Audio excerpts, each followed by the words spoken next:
Nous allons étudier le DAF Kafret dans Masachet Gittin. Nous reprenons 12 lignes à la fin du DAF Kazen Amud Bet.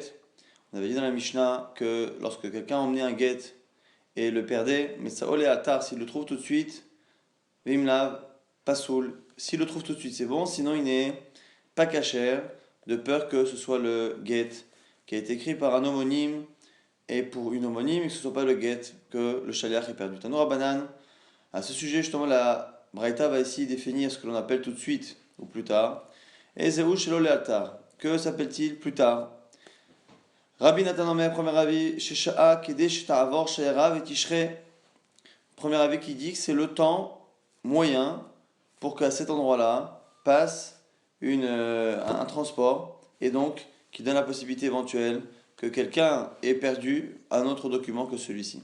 Rabbi Shimon ben Elazar, Omer, Rashba dit autre chose. Rabbi Shimon ben Elazar dit c'est pas un temps fixe, c'est le temps effectif. Kedesh Adam Romed, Vero Eshelo Ava Shamadam. Le temps que personne n'a vu quelqu'un passer. C'est non pas un temps moyen, mais le temps effectif. Il y a Shomrina qui disent Shelo Shahadam Adam, Shelo Shahadam Sham. Non pas le temps que quelqu'un passe, mais le temps que quelqu'un soit resté là-bas. Donc est-ce que le simple fait qu'une personne soit passée, ou il faut qu'elle attende pour qu'on puisse commencer à craindre que ce soit un autre document? Rabbi Omer, autre avis qui dit Kedelirtov et Taget, le temps d'écrire un document. Rabbi Yitzhak Omer, Kedelikroto, le temps de lire un get. Raymond, il y a un autre avis qui dit Kede, les Kodvo Veikroto, le temps cumulé de l'écriture et de la lecture d'un get. La Gemara nous dit Bafilo Shaha Veyeshbo Simanim, mais Adim Alav, et même si le temps est dépassé, on a vu ici qu'il y avait plusieurs avis, quel que soit l'avis que l'on cite, sur les 6 avis, même si on a dépassé ce temps, si à la fin il y a des simanim, des signes distinctifs qui sont donnés par le shaliach ou par quelqu'un, eh bien le get peut être réutilisé. C'est des amré l'exemple. Nekev yeshbo betzad ot ploni, ce qu'on avait appelé dans le premier précédent, on avait appelé ça siman mouvak, un siman qui est reconnu distinctif. C'est par exemple le shaliach qui témoigne qu'il y avait un trou sur une lettre précise, non pas un trou dans le document, mais un trou sur une lettre précise. C'est bien quelque chose qui est une preuve que c'est ce document. Ve'en ma'edim al simane agouf demre aroch ve'gut nous dit l'agma, mais par contre on ne peut pas attester et contredire cette halakha qui dit qu'après un certain temps on ne réutilise plus le get. On ne peut pas le réutiliser si on témoigne sur simplement la taille du get, ce qu'on appelle simane agouf, la longueur, la taille du get n'est pas suffisante pour reconnaître que c'était bien celui que le shaliach a perdu. Mais sao kasho bekis barnakiu betavaat oshim sao ben kelab afilu izman merube kasha, nous dit c'est la Gemara que si il retrouve le get qui est attaché arnaki à son porte-monnaie, tavaat à une bague qui lui appartient, ou qu'il le trouve à la maison parmi ses affaires il trouve le get, eh bien le get est kasher car on part du principe que s'il le trouve dans ses affaires ou collé à ses affaires, c'est que c'est bien le sien. Itmar, Rabbi Yehuda Amar, Shmuel, le nom Shmuel, Alacha, Shelo Shahadam Sham. Quelle est la halakha au sujet justement du temps à partir duquel on commence à craindre que ce ne soit plus le même get?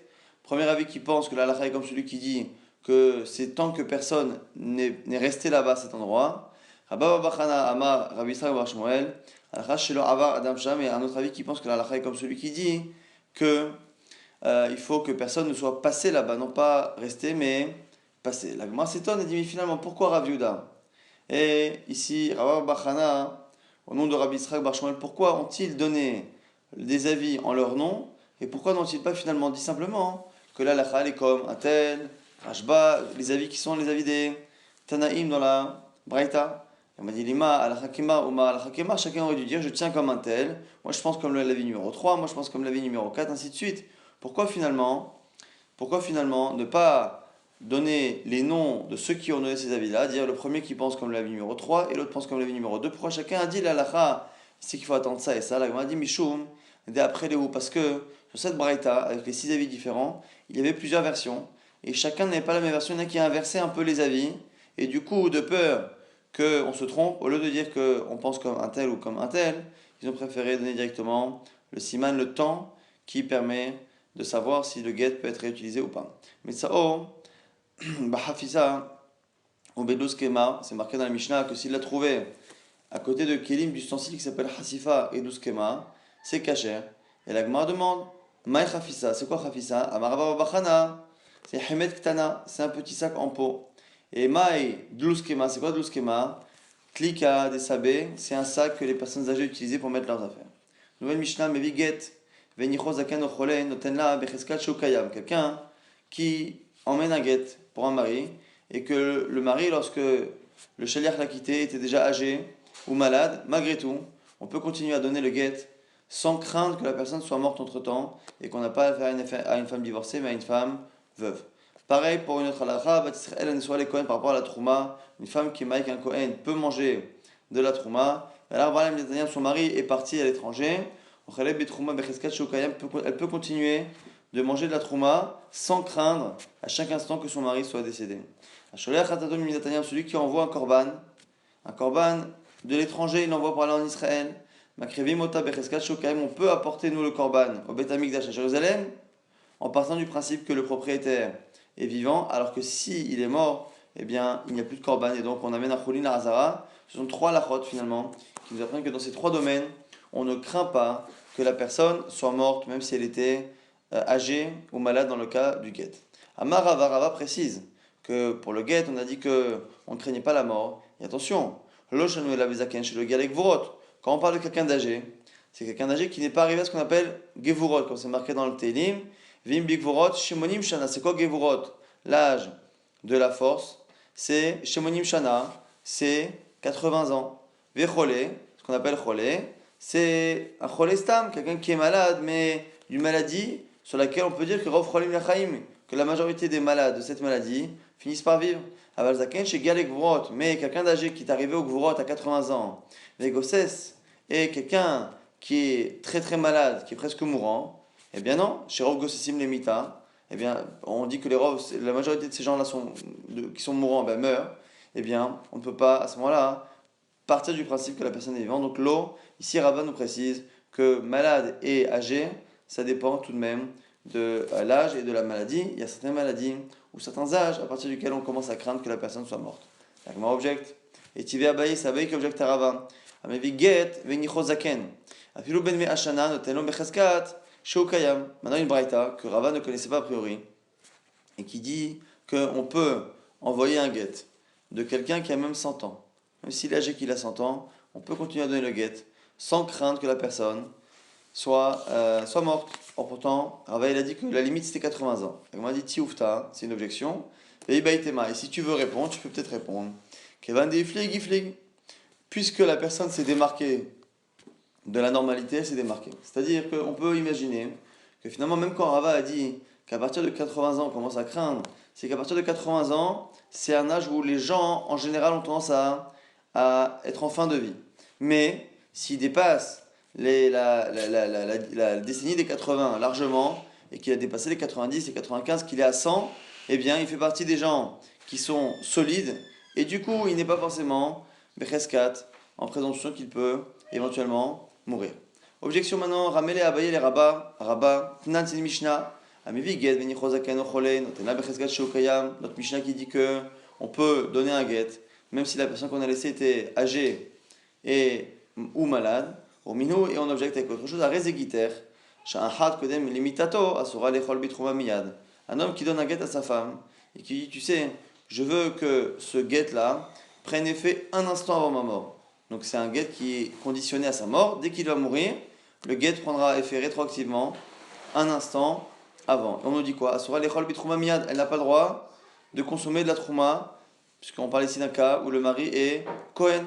Donc comment se fait-il que ici par rapport au guet, on dit qu'on lui emmène le guet et qu'on part du principe qu'il est vivant et donc elle reçoit un guet et qu'elle n'est pas veuve, et pourtant on voit par rapport à la trouma, on ne la laisse pas. Amarlé, réponse de Rabbin, trouma gitin karamit, tu peux pas objecter entre trouma et gitin. Pourquoi? Trouma efsha, get lo efsha. Pourquoi? Parce que la trouma, on a le choix, on a la possibilité de sortir du problème, c'est-à-dire que comme on ne sait pas si son mari est vivant ou pas, il lui a donné un guet qui doit prendre effet un instant avant sa mort et après il est parti en voyage, et bien dans le doute on dit à la femme de ne pas manger, mais on ne prend aucun risque en interdisant à la femme de ne pas manger.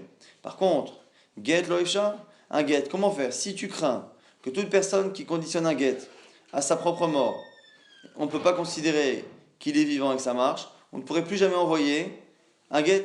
À partir du moment où la personne envoie un guet de l'étranger, on devrait craindre à chaque fois que le shaliach ne puisse pas transporter le guet de peur qu'il meure entre-temps.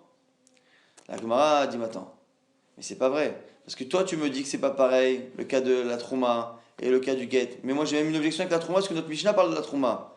Le deuxième cas de la Mishnah, Verame, mi trouma, trouma, tu veux un trouma, trouma, je vais te donner une objection. Tnan, c'est une Mishnah chez nous.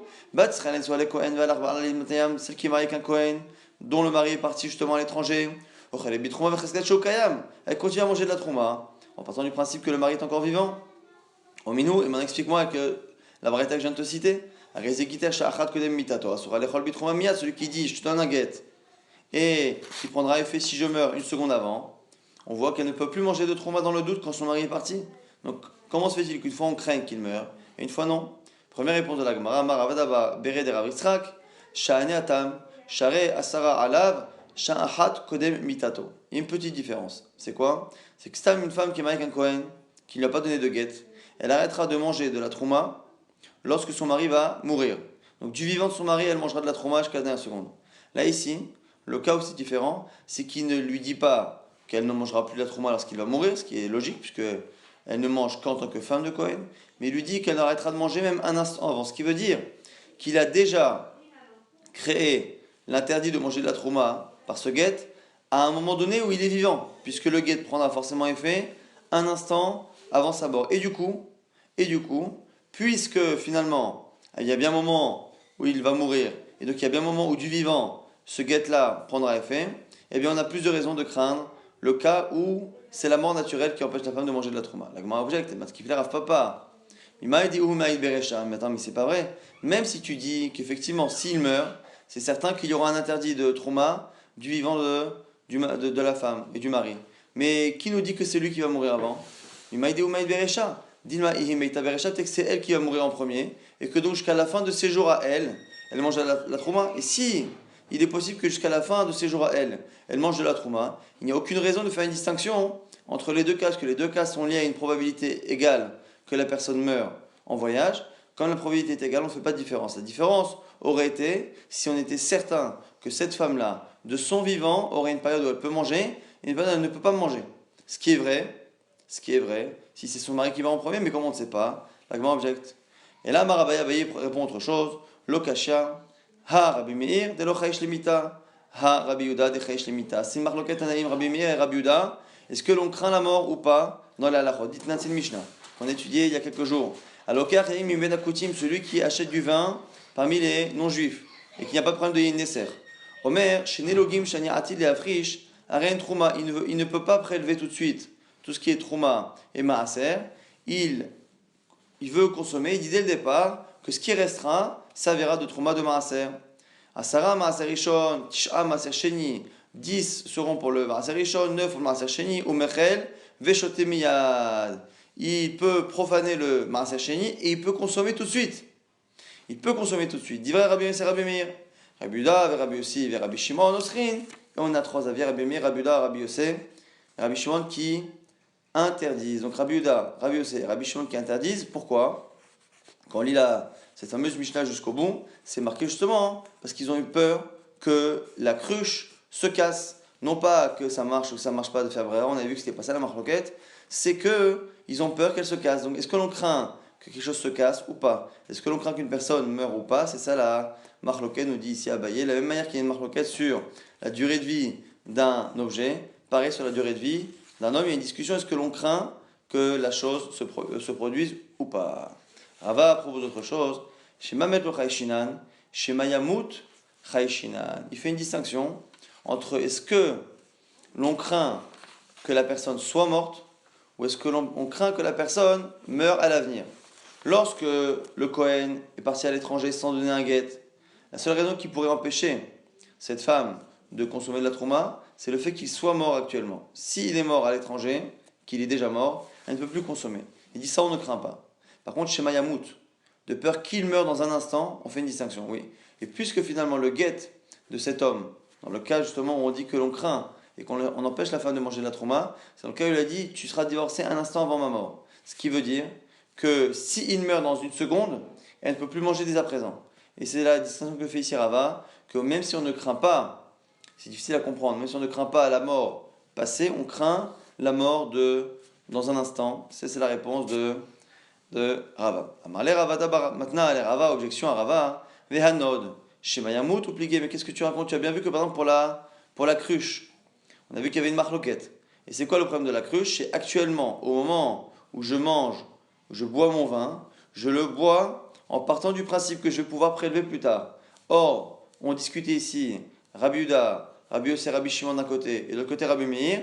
Est-ce que je peux partir du principe que cette cruche-là sera encore présente dans quelques heures, une fois que j'aurai bu, pour pouvoir éventuellement faire les prélèvements? Et donc on voit que c'est une crainte sur l'avenir. Et malgré tout, on a une discussion. Donc l'objection ici, c'est que tu vois bien qu'il n'y a pas de consensus par rapport au fait que l'on craigne le futur. Amarabuda, Midiskarta, réponse d'un premier Amora, Sha'ane Nod, des Efshar, des Masala le Shomer. Il dit c'est pas pareil le cas de la cruche et le cas d'un homme. Pourquoi? Parce que la cruche, on peut s'arranger pour augmenter sa durée de vie en laissant un chômeur, un gardien qui reste et qui surveille que personne ne la fasse tomber. Ce qui ne peut pas être le cas dans le cas d'un homme. C'est pour ça qu'il y a une discussion dans Nod, dans la cruche, qu'il n'y a pas par ailleurs. Matkifler a cherché à Arvaïr, Arvasarir. Mon objectif, mais même ça, c'est pas une réponse. Pourquoi? Parce qu'au final, même le chômeur, il peut lui-même à un moment donné avoir un moment de déconcentration. Et donc, du coup, il faudrait qu'il y ait un autre un autre garant à sa place. Et même l'autre garant, il peut aussi lui-même être fautif. Donc, comme il peut être fautif, finalement, tu n'as pas de certitude. Et donc, du coup, c'est pas une bonne réponse. Donc, tu ne peux pas distinguer le cas de la cruche et le cas de l'homme. Et donc, si pour la cruche, on a discuté, c'est-à-dire qu'il y a la discussion aussi sur l'homme. Et là, Rava, Sheva Met Ochaishinan, Shema Yamut Tanaï. Rava corrige et précise un peu sa pensée. On ne craint pas du tout qu'une personne soit déjà morte. C'est pour ça que dans notre Mishnah, on la laisse manger de la trouma, on donne un guet en pensant qu'il est encore vivant. Mais par contre, par rapport au futur, c'est une discussion. C'est la discussion Rabbi Meir et de l'autre côté les trois Tanaïm. Et la Mishnah, la Braïta qu'on avait vue qui disait à un moment donné qu'on ne laissait pas à une femme manger de la trouma, était selon justement les trois avis, trois Tanaïm, Rabbi Uda, Rabbi Yosef, Rabbi Shimon, qui pensent que l'on craint qu'une cruche puisse se casser et qu'on craint que la personne puisse mourir à l'avenir. Nous, on reprend une partie de la Mishnah, Sholer Hatato, Mimdina Taem, celui qui envoie un korban aussi de l'étranger. On part aussi du principe que le propriétaire est encore vivant. La Gemara dit, Ve'a ba'ina smicha, mais pourtant, quoi qu'il arrive, on a besoin du propriétaire pour faire smicha, pour appuyer les mains sur la tête de l'animal.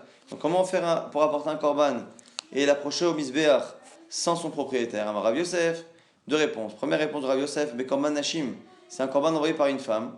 Papa Amar, Bechatat Taof, ou sinon c'est un autre khatat, le khatat avec une volaille sur laquelle il n'y a pas de misva, de smicha.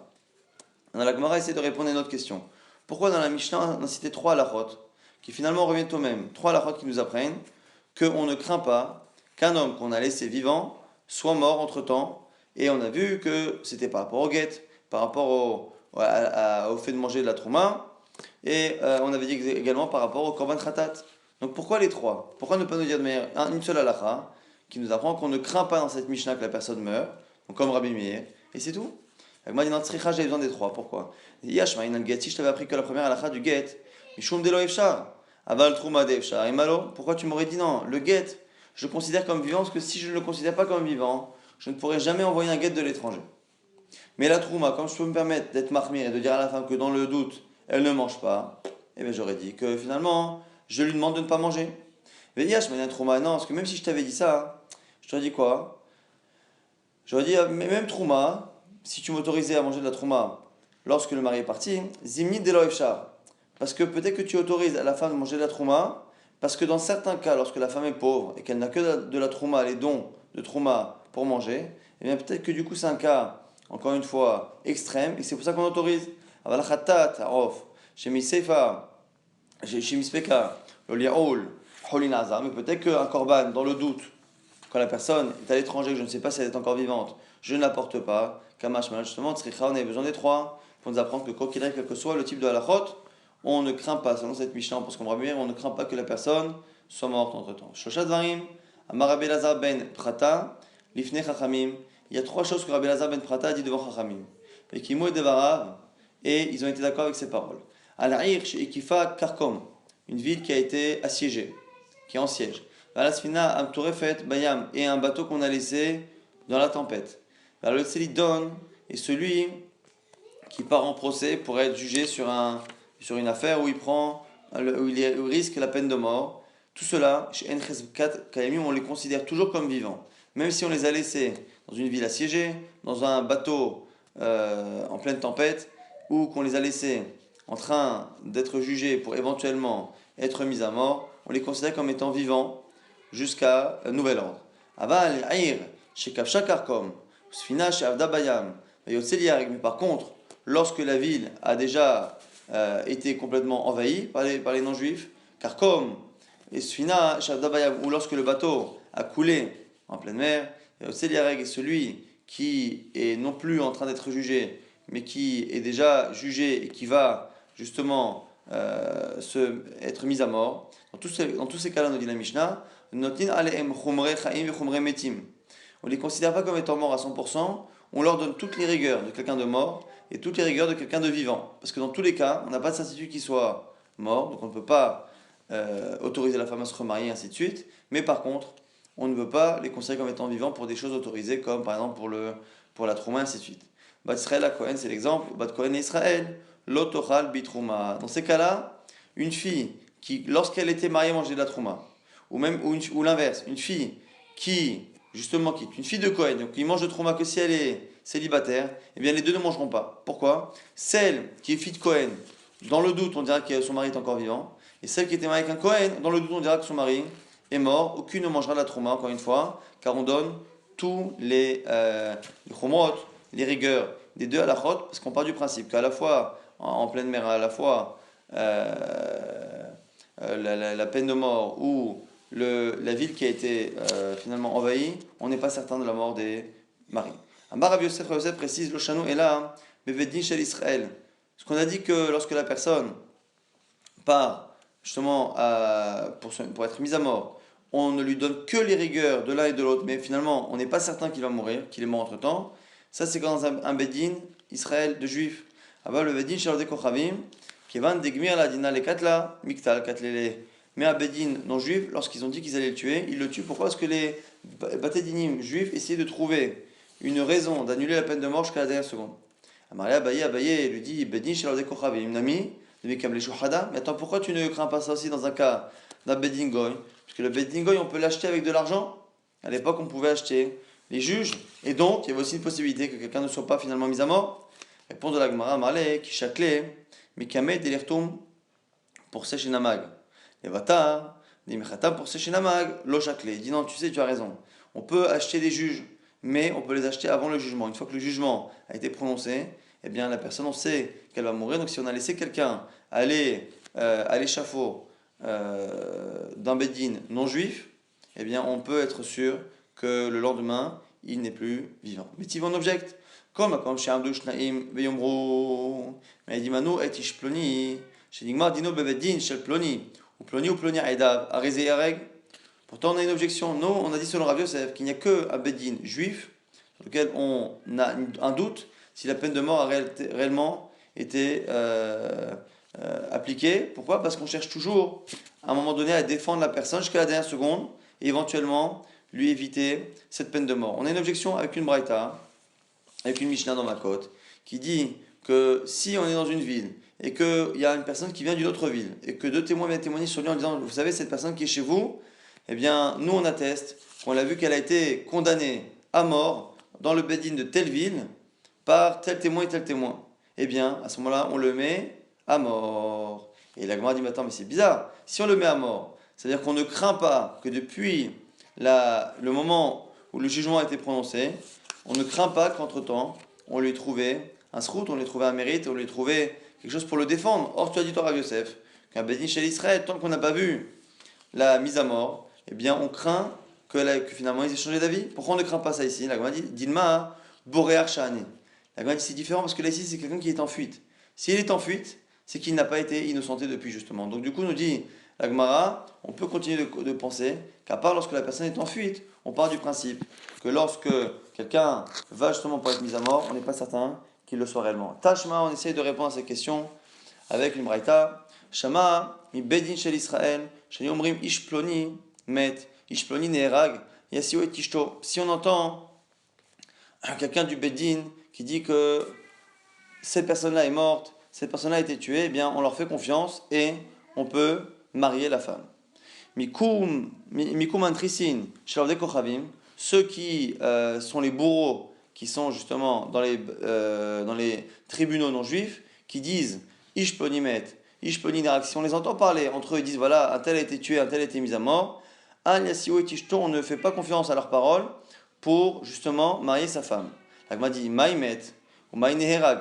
C'est quoi le cas justement où la personne a témoigné? Il est Mamet, Met Mamash, Nerag, Nerag Mamash, réellement. On part du principe que la personne a réellement attesté qu'il est mort ou qu'il n'est pas mort. Pourquoi ne pas croire les bourreaux? Les Kevaté, les Gaber des Kochavim, Amaya Tishto, pourquoi dans le cas des non-juifs on ne les croit pas, les bourreaux? Akamala, pourtant, il y a une halakha. Kol Messiach Lefitumo, et Mouné Mehemnele. Lorsqu'un non-juif parle, mais qu'on n'est pas en train de lui poser une question, en lui disant, tu sais, on a besoin d'une halakha, on a besoin de savoir s'il est vivant, pas vivant, est-ce qu'il l'est pas, là on ne les croit pas. Mais lorsque on les entend parler entre eux, et que naturellement, ils disent quelque chose, on peut les croire. Et là, Met Yotzelamut, Nerag Yotzeliareg, la Gemara nous dit alors, du coup on est obligé de dire que lorsque la Mishnah nous parle ici de quelqu'un qui est mort ou pas mort, on ne parle pas de mort ou pas mort, c'est condamné ou pas condamné.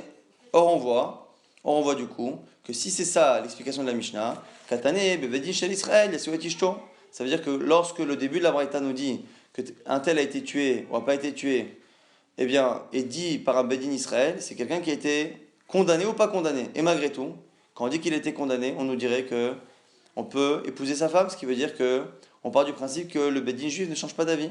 La Gemara dit non, tu n'as aucune preuve, relis le texte comme il faut, c'est bien des gens d'un Bedin juif ou d'un Bedin non juif qui témoignent qu'il est mort ou pas mort, et non pas condamné ou pas. Alors là, mettre mamash, vénérag mamash, non, on parle réellement de témoignage sur la mort. Des cas à Marthe, des Kavate Gabav de Kochavim Amailo, et quand tu t'es étonné pourquoi les bourreaux non juifs ne sont pas crus, alors qu'en général on croit toujours, les non juifs lorsqu'ils témoignent sans avoir de kavana d'une halakha précise, ce qu'on a dit, que l'on croit un idolâtre, alors que il ne témoigne pas, mais il parle à quelqu'un, c'est lorsque la chose ne le concerne pas. Que lorsque ça les concerne, comme ici ce sont les bourreaux, et qu'ils parlent finalement de leur métier, eh bien on ne peut pas être certain qu'ils disent la vérité, donc c'est pour ça qu'on ne les croit pas, qu'on ne peut pas épouser cette femme.